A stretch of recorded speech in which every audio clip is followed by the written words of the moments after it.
Good morning. I'm Konrad Feldman. I'm co-founder and CEO of Quantcast. And today I'm going to talk a little bit about big data, how it can be used to deal with the shift that's occurring in advertising towards real-time advertising, how it can create insight that ultimately can be turned to consumer relevance and benefits for publishers and marketers alike. And I'm also going to talk a little bit about how we at Quantcast have constructed a big data architecture.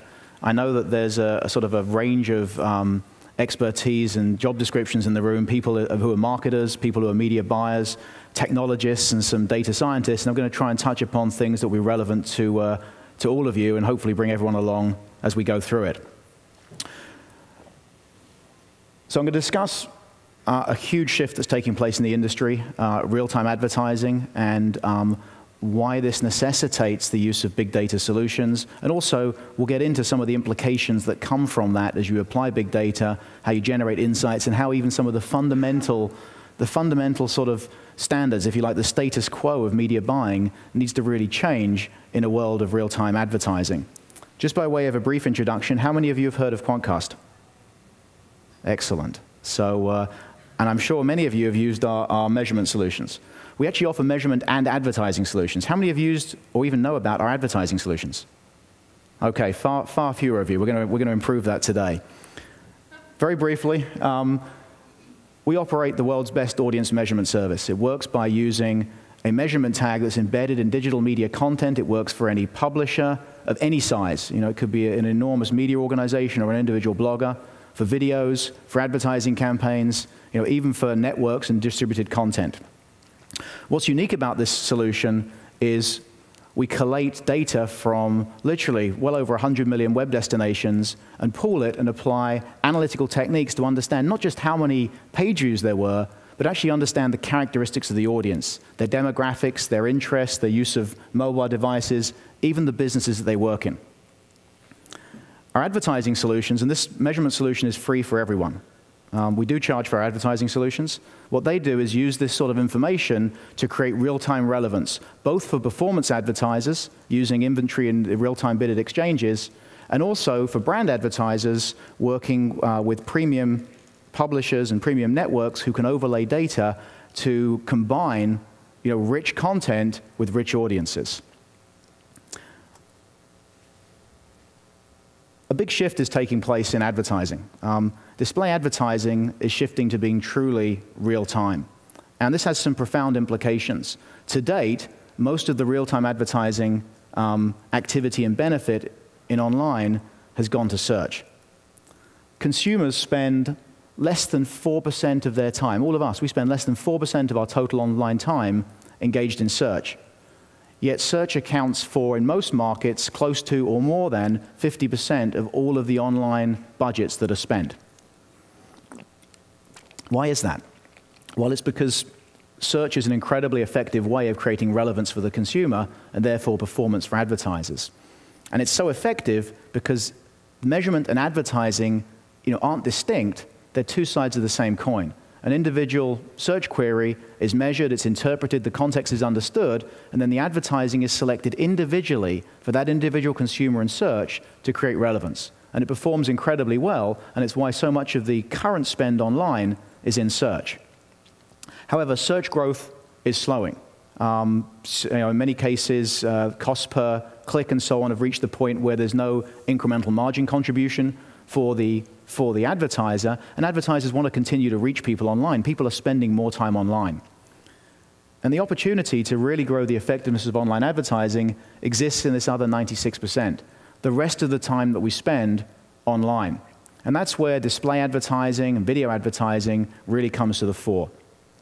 And display as a broad category is on the rise. Display used to be bigger than search, and then in the last decade, search quickly overtook display and took out a big lead. Well, now, display is on the rise. This is data from IDC that shows in the US display surpassing search in 2015. And a key driver for this shift is the introduction of real-time bidding. How many of you have heard of real-time bidding? Excellent. So probably about half the people in the room.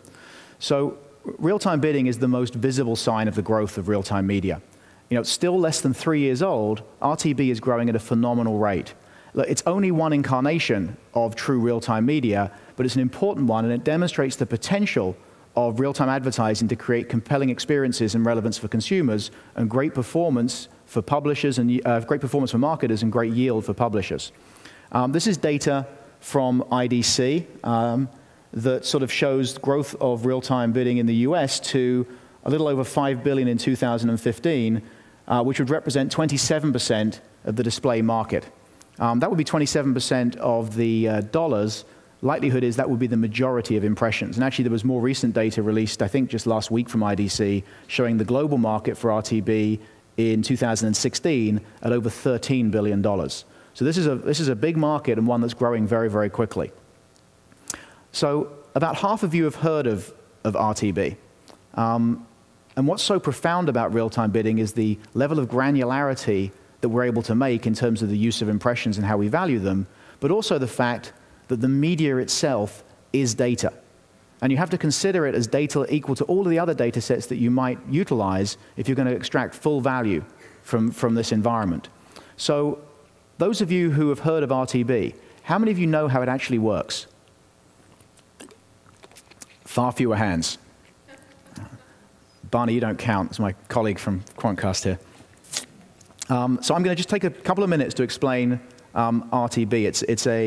It's sort of a phenomenal technology achievement, but understanding how it works will also help you understand some of the implications for how data is used and how media buying decisions in the future will be made. So when you go to a particular web page, you know, that page is rendered on your computer. And often, different parts of the content on that page will come from different computer servers around the web, a simple example being an ad server. Well, with real-time bidding, when you go to a particular web page, real-time news, there's a space, an iframe, that can contain the ad. But the ad isn't served at that point in time. All of this is happening in the blink of an eye. You don't notice this process. What actually happens is that iframe tells your browser, your computer browser, to make a request for that ad space from an ad exchange. So an ad exchange is a little bit like a stock exchange, except for it's used for trading and finding the right price for individual ad impressions. And we've lost a picture. So what happens is that ad exchange takes the bid request and it sends it out to all of the potential buyers, all of the different potential buyers of advertising anywhere in the world who have expressed an interest in buying impressions from that ad exchange. And each of those individual buyers might be running one campaign, or they might be running campaigns on behalf of hundreds or even thousands of different advertisers. Now, it's very important that this whole process doesn't slow down the user experience. So what happens is the exchange actually starts a clock. And what they're going to be doing is making sure that all the information is sent out and that everyone gets back to them with a response within 100 milliseconds. 100 milliseconds is 1/10 of a second. And because that 1/10 of a second includes sending that information across the internet, which is actually often the slowest part of moving things around, light only travels so fast, a quarter of that time is already gone by the time these different potential bidders receive the bid request. The bid request contains information about that individual impression. It contains information about potentially the site that it's on, the time zone for the user. Maybe it has information about the type of browser that they're using. It differs across different exchanges. It may also have information that enables that individual bidder to know that they have data about that individual computer browser. It relates similar to a cookie. Each of these different people that are interested in this impression have to then evaluate that impression against whatever criteria, whether they're rules-based or algorithmic models, that they're using to decide whether this individual impression might be valuable for a campaign that they're running. And when they've evaluated those criteria, potentially for thousands of different campaigns, they have to make a determination in terms of who could this be valuable for and how valuable might it be. And once they've done that, and all the time this is going on, that clock is ticking, they send back the price they're willing to pay, the CPM equivalent, just for this one impression, the CPM equivalent, back to the exchange. And what the exchange does is collate the responses from everyone, potentially hundreds of different bidders to look at who's got the highest price. A really important point here. If your technology doesn't operate quickly enough, if you can't receive the requests quickly enough, if you can't make decisions quickly enough, and your response doesn't get back within that 100 milliseconds, it's not considered. And in fact, some of the exchanges require that even if you don't want the impression, you have to bid 0, and that's the way they know you could have responded if you'd wanted to. Because it costs the exchanges money to send these requests out to everyone. And because the volumes can be so large, in many cases hundreds of thousands of these every second, they don't want to unnecessarily overload people's systems because it costs them money to send it out. So what happens is the exchange compiles all of the requests that came back in time, and basically the highest bidder wins in what is typically a second price auction. So if I bid a CPM equivalent of $5, but the next highest bidder is $3.25, I'll win that impression for $3.25 or $3.26, depending upon the exchange. And that encourages people to bid and to provide price liquidity, knowing that they won't be penalized for bidding too high. And then the exchange has your browser redirect to the winning bidder, and your ad is served. And all of that happens in a time frame that's imperceivable to consumers. Now, think about this.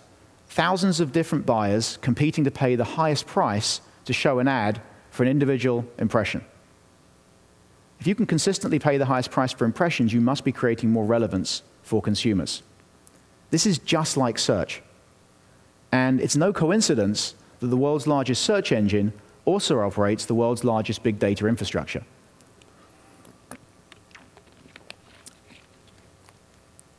Now, this is a very different way of buying media.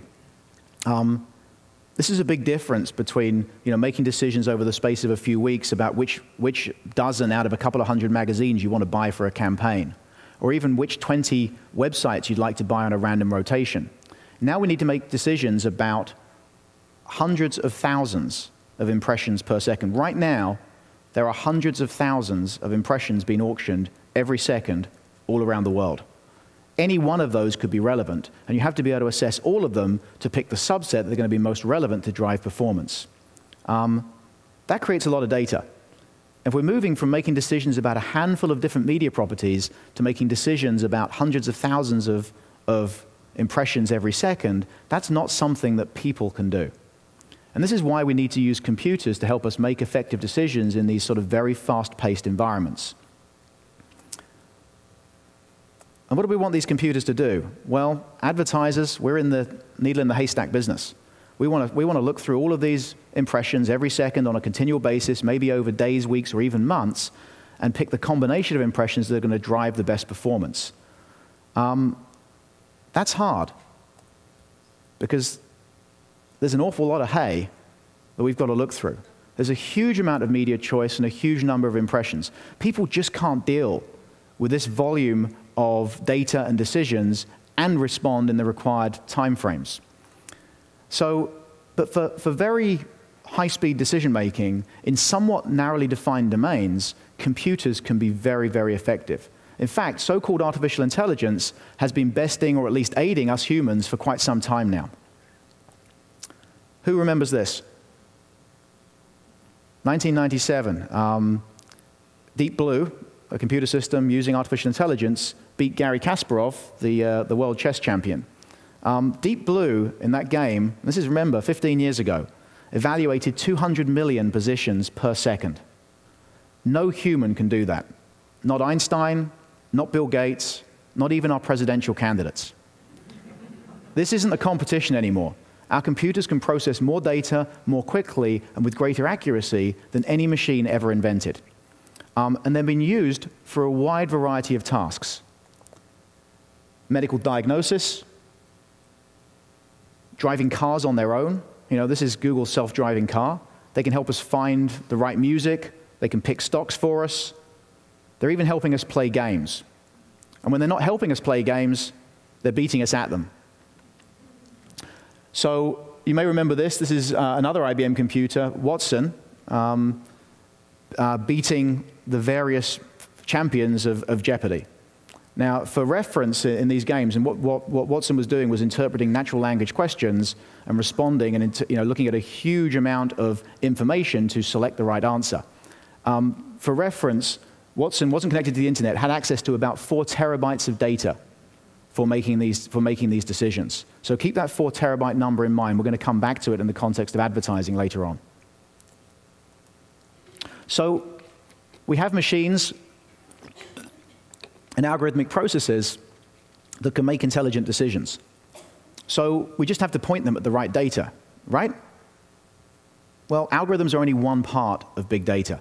In practice, the complexity of storing and interpreting sufficiently large corpuses of data has been the limiting factor for many potentially valuable forms of analysis.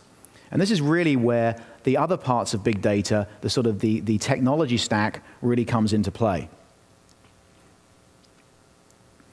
See, computers have been getting faster quickly for as long as they've existed. But for many problems, raw processing power is not the gating factor.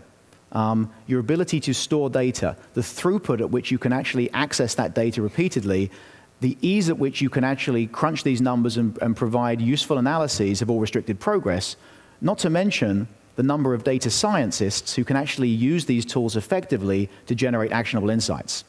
And attacking these problems is at the heart of the big data movement, and momentum is really building. Big data tends to follow an innovation cycle, both in aggregate, but also in terms of individual organizations. The organizational utilization of big data does not emerge in a big bang.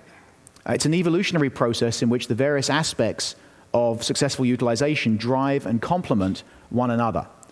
Just having data isn't enough. You'll have some data. So you want to do big data analysis. So you download Hadoop, and you're ready for big data analysis. Well, not really. There's a lot more to it than that. You'll need to develop analysis tools to interpret the data. To use these tools, you'll need analysts or data scientists. Those data scientists will find insights, but you may not be set up to effectively use those insights and derive value in your business. It'll take time to get used to using them. Once you use them, you'll see value in greater big data capacity, collecting, storing, analyzing, and using that sort of information. And if you've got the capacity, then you'll probably want to find a way to pull in more data.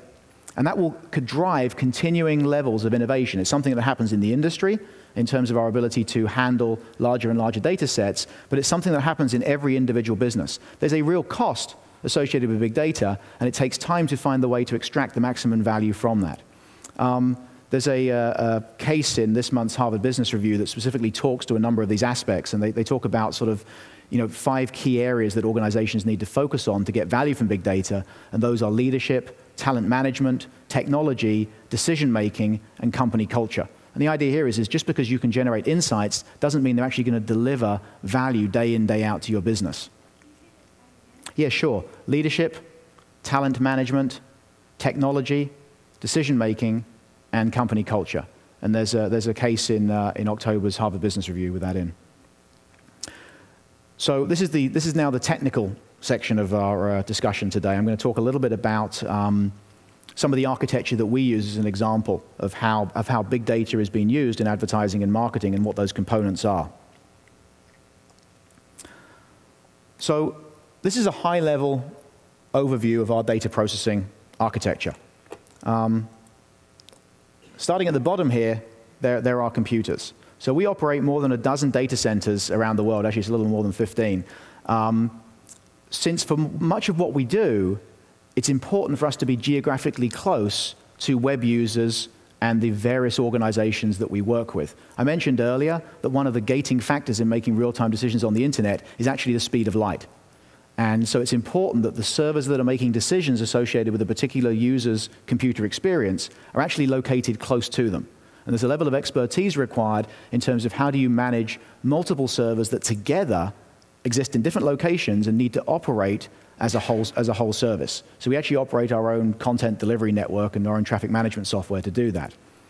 Actually, our largest data center where we do a lot of our number crunching is right here in Washington State. And one of the things that you find is often people aim to put very large data centers in places where the cost of power is lower. power is a significant cost factor in the total cost of big data. So on the largest data center, we have the order of magnitude of 1,000 servers, well over 10,000 processing cores, and many, many thousands of hard drives. On top of this hardware, there are 3 tech stacks for doing quite different things in this process. The first one is our real-time stack. So our real-time stack is designed to provide millisecond response to very, very large volumes of incoming requests. And there's 2 pieces of this that are absolutely critical operating in real time. One is to do with pixel delivery. We're providing real-time measurement for millions of web destinations. It's really important that measurement doesn't slow down or in any way impact the consumer's experience. The other piece are the connectivity to the ad exchanges, where we need to resolve each of those auctions and only have that total time of 100 milliseconds includes the round trips, so we only have a few milliseconds to respond to each one of those requests. We need to provide intelligent decisions as well. These aren't simple binary decisions. We've got to be able to interpret every one of these incoming requests and apply intelligence against it to get the right outcome. So we're running, at any given time, many thousands of advertising line items. And think of a line item as a delivery configuration for a campaign. Each of those line items has to be scored against each of the bid requests we see every day. And we see something like 20 billion bid requests every day. So these boxes here, this real-time decisioning box, is doing a lot of math. There's also decisioning to do on pixels. Some of them need to be redirected elsewhere according to business rules. And also, you want to be able to incorporate any information into your models very quickly. For advertising, relevance is often directly proportional to recency. And if you're thinking about using data in advertising, one of the things that's very important to understand is what is its vintage? How fresh is that information? Decisioning draws on data from a couple of important data stores, and I won't spend too much time on these because it gets very technical, but there's a mix here of open source software in Redis. It's a sort of an in-memory big data structure. And what it means is you can bid decision on states in this information and read them back in a millisecond. But this is limited by memory, and these data sets are so large that things such as Redis, which is a least recently used queue, information can age out quickly. So we also use on-disk files. Of course, on-disk is much slower, so we built a very efficient homegrown system called Keebler, which uses a highly sort of space-efficient format for storing state information associated with over 1 billion entities against many thousands of models. The second stack is our batch processing system. A lot of the work that we do in terms of measurement and advertising relies on looking at data over longer periods of time. If you think about just measuring reach, understanding the unduplicated reach of visitors to a particular web destination, well, that requires you understand how many times did people come and count them only once over a given time period. So we started using MapReduce back in 2006. Actually, we started using it right around the time we launched in September 2006. At that time, Hadoop was good at solving the scale of problems that the development team at Yahoo, who released Hadoop, the development team at Yahoo was running into. We outgrew it pretty quickly. And over the years, we've evolved our own tech stack. We built a couple of layers of our own Java API, what we call relational MapReduce, that allows us to do things that you would do in a relational database with MapReduce, such as joins.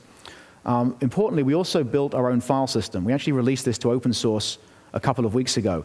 So the default file system for Hadoop is called the Hadoop Distributed File System. And one of the things you have to deal with in these big data systems is sort of error recovery. You will have hard disks failing all the time if you have lots of hard disks, so how do you deal with that? Well, the Hadoop file system deals with it by storing 3 copies of data. It's a way of ensuring it. We actually use a different mechanism. It's called Reed-Solomon encoding. The main advantage is it requires only half the disk space of the Hadoop distributed file system. So when you're processing very large amounts of data, half the disk space means half the machines, means half the racks, means half the power, means half the cooling. That can equate to a lot of money for people doing big data at scale. 5, 6, or even 7 figures a month in terms of savings. We've also rewritten sort of a number of pieces of the Hadoop stack. One of the things I'd sort of stress here is that when you get to operating at real scale, and to give you some indication of scale, this stack is processing upwards of 25 petabytes of data every day. So I mentioned terabytes earlier on. A petabyte is 1,000 terabytes. Big data is hard because all of the different technologies have not yet matured. And whilst this seems complex, and it's certainly getting easier, the fact is anyone who's using big data at scale will have an architecture that looks something like this. You know, it's getting easier, but there's still some way to go before it's a mass market proposition, and it's as easy as just sort of downloading some software and firing it up. The last piece here addresses sort of that middle ground between millisecond response and sort of batch processing. And that's supporting the types of ad hoc queries that analysts want to conduct on an ongoing basis. This area has been sort of a distinct third on our priority list, and it's only now that we're really beginning to focus on improving the stack here. It's certainly the most active area in terms of the evolution of that stack, and we haven't got a general solution just yet.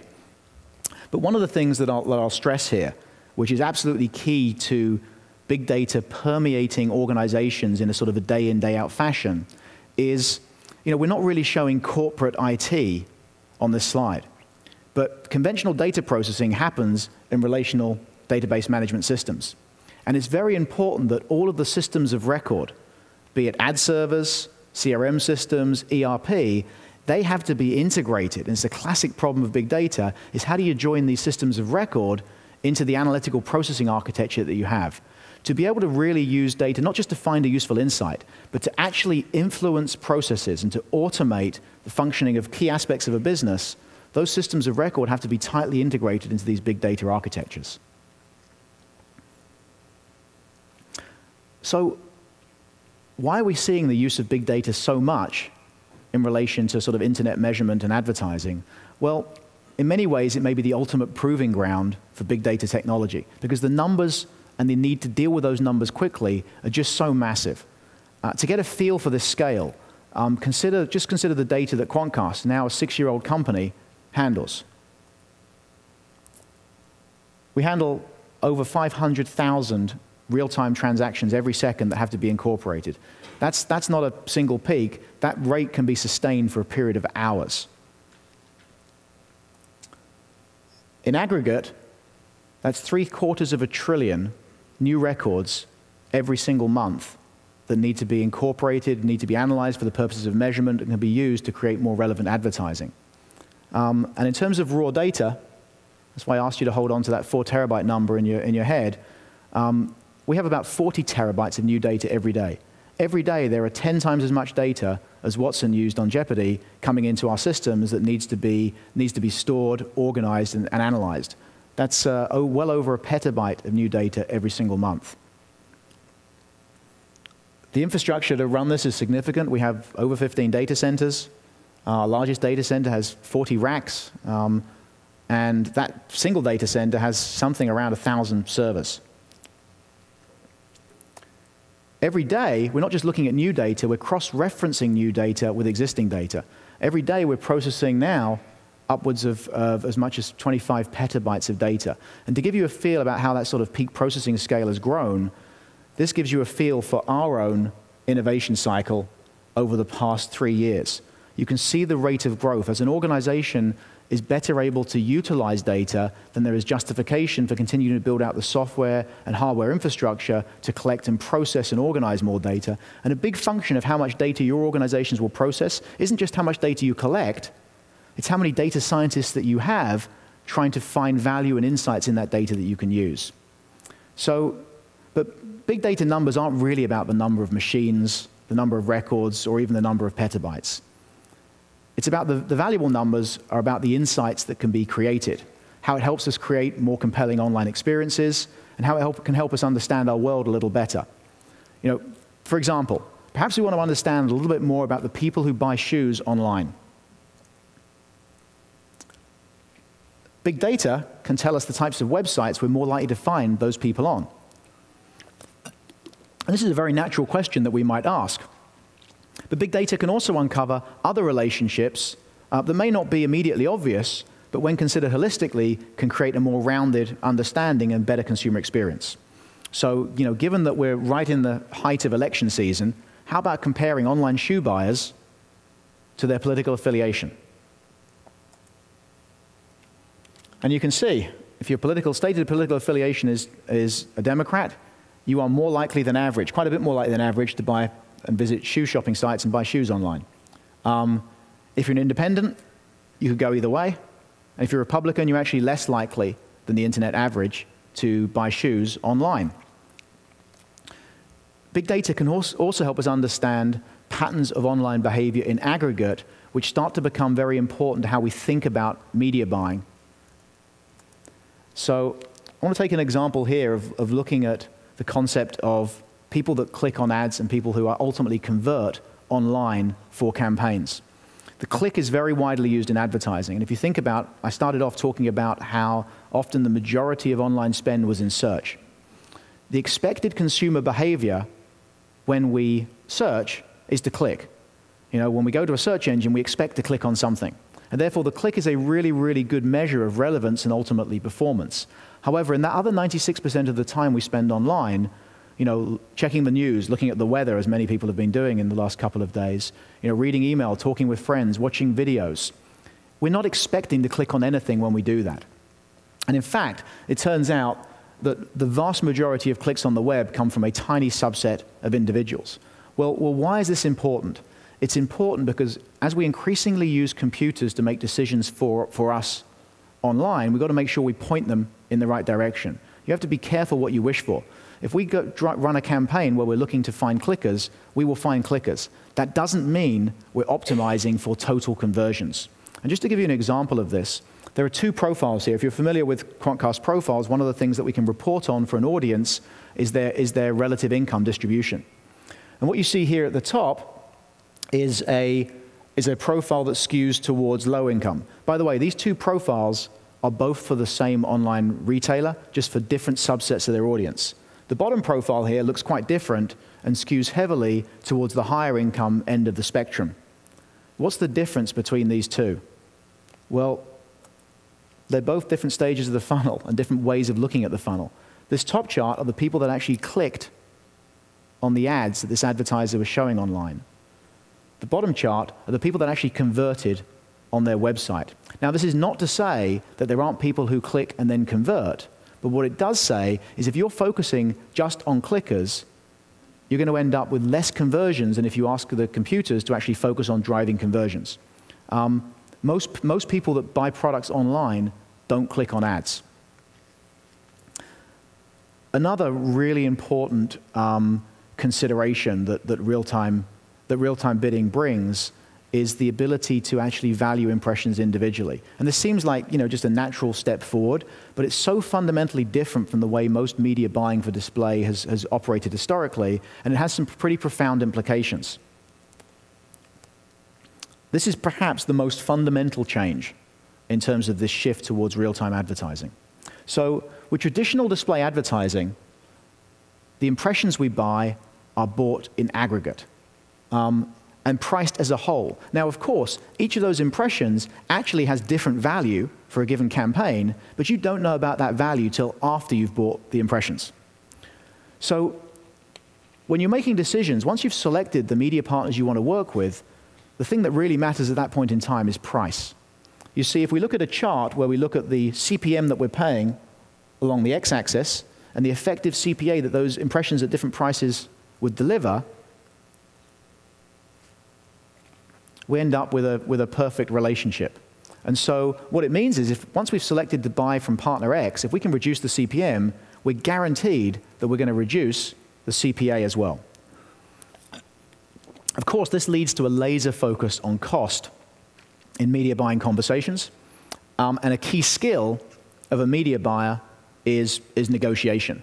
In fact, in many instances, you know, media buying becomes sort of somewhat oppositional, where both sides aren't really sharing the full information about what is required or what's possible because of that sort of negotiating stance.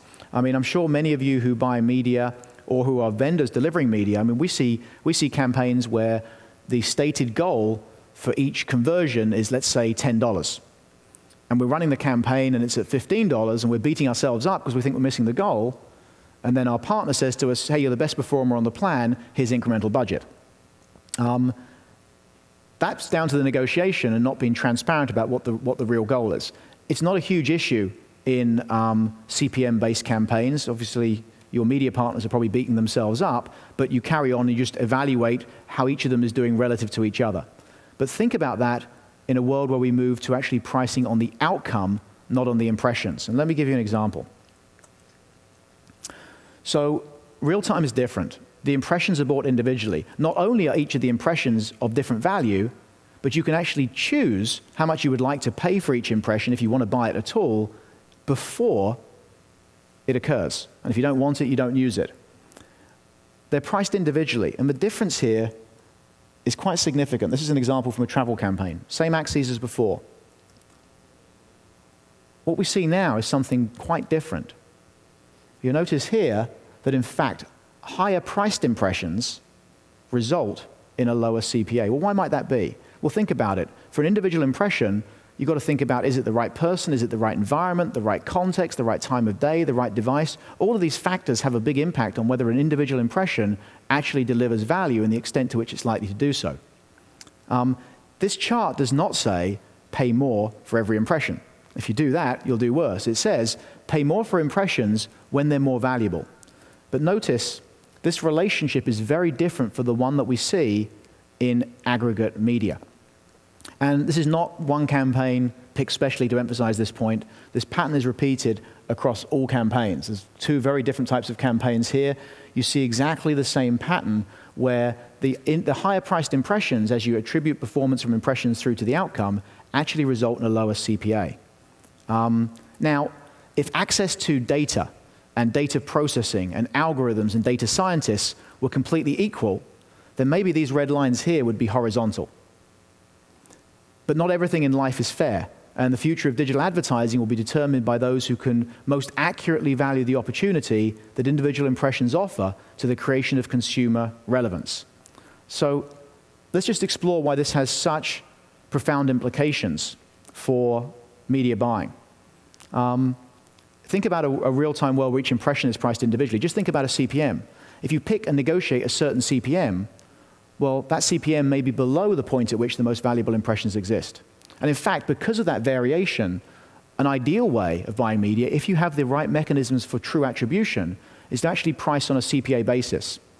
But buying on a CPA basis requires a different relationship between buyer and seller. Back to that example where the actual real cost for a good performer to deliver an outcome was $15. If you negotiate a $10 CPA, in a CPM world, you'll continue to get impressions. The vendor will feel bad for not meeting your goal. If the vendor's delivering conversions for you and only getting paid for conversions and you set the goal at $10, what happens? You get no conversions. And so this is a pretty significant shift that will need to occur. It's a shift that's already occurred in search. Think about the difference in search. Most media buying for display is about how can we get the cost down. A lot of time is spent in search identifying ways to bid more for particular keywords to win the individual impressions that will deliver value and the ultimate outcome. So there are a number of implications for big data in advertising and marketing. You know, big data can help us navigate this new world, but only if we free it of the shackles of some of the business processes from an older model of media buying. It's really important to think about data science over human hypothesis. If we're going to start using algorithms that can interpret large amounts of data and optimize to a goal, we've got to be really careful to pick the right goal. These computers, if you want clicks, the computers will be really good at finding clicks. If you want credit card applications, they'll be really good at finding credit card applications. I can almost guarantee you they'll be really good at getting applications for people that want credit that you wouldn't grant credit to. So you need to focus on the end goal, which in that case would be approved applications. And your models need to be aligned around the ultimate business goal. And that's something that's going to be increasingly important. And one of the things that's really necessary is that marketers, you have to start bringing your own data.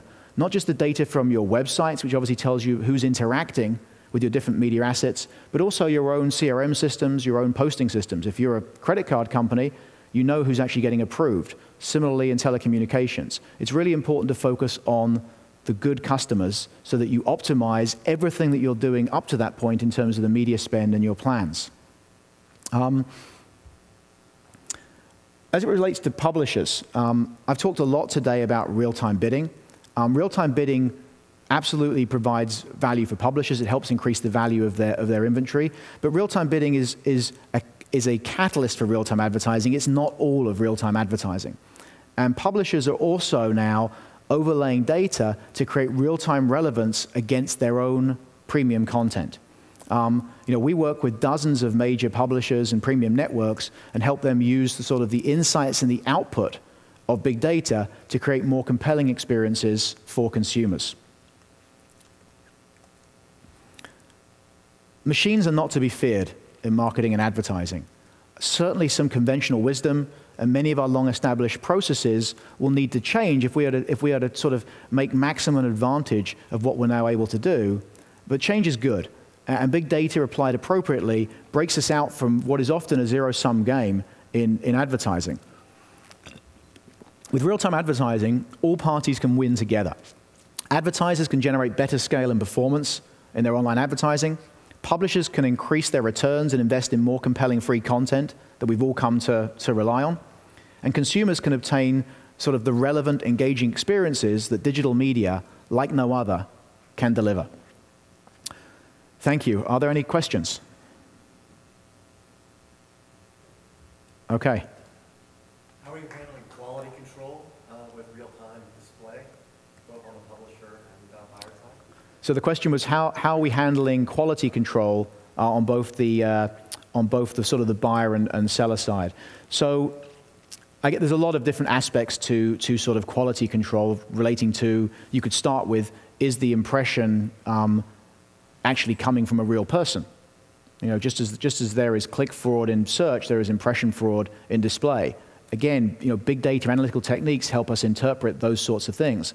Other things relate to the quality and classes of sites and being able to appropriately handle and manage blacklists and whitelists for customers. And this gets to the heart of how you need to be able to integrate these sorts of analytical systems with the business systems, because a lot of that data is often contained in the business systems of our clients, and you have to find effective ways of integrating it in to be able to use it. But there's a number of techniques. This is obviously an area of a great deal of development in the industry, and there are many vendors that offer mechanisms to look at whether things such as whether the ads were viewable. There's a lot of work still to be done there till the technology is really reliable. Look at identifying different types of content and content that might not be appropriate for a given campaign. And at Quantcast, we developed a lot of our own techniques to do that, but there are many choices for you. You don't have to develop this yourself. There are lots of vendors you can work with who can help you with it. Any other questions? Yeah, okay. Do you have any predictions about real-time creative? So if you're doing real-time bidding, the creative is half the picture, how are you going to solve that? So the question was, do I have any predictions for the use of creative in real-time advertising? Because obviously, creative is half of the the effect and the impact and influence that can be created by advertising.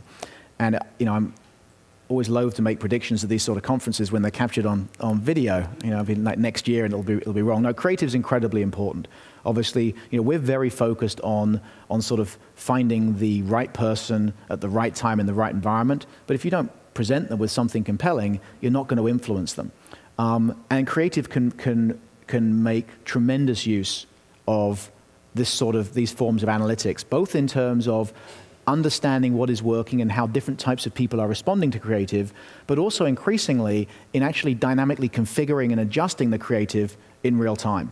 And there's a lot of things that have been done, and you've all seen the ads that are used for retargeting and are sort of showing you the types of products you were looking at or other products you might be interested in. But dynamic creative can go much further than that and make much deeper use of data, be it selecting content, but actually creating content based upon the data analysis that's conducted. So I think it helps in the processes that exist today. Quantcast measurement is used by lots and lots of creative agencies to understand the types of people that are actually responding or interacting with different types of creative that then goes back into that creation process. But also increasingly it will be used in dynamically modifying creative to make it specifically relevant for that individual impression. That was a pretty safe prediction, I think. Any other questions? Okay, well, I'll be around for a few minutes to answer any questions that you might have, and you can reach me on email here. Thank you.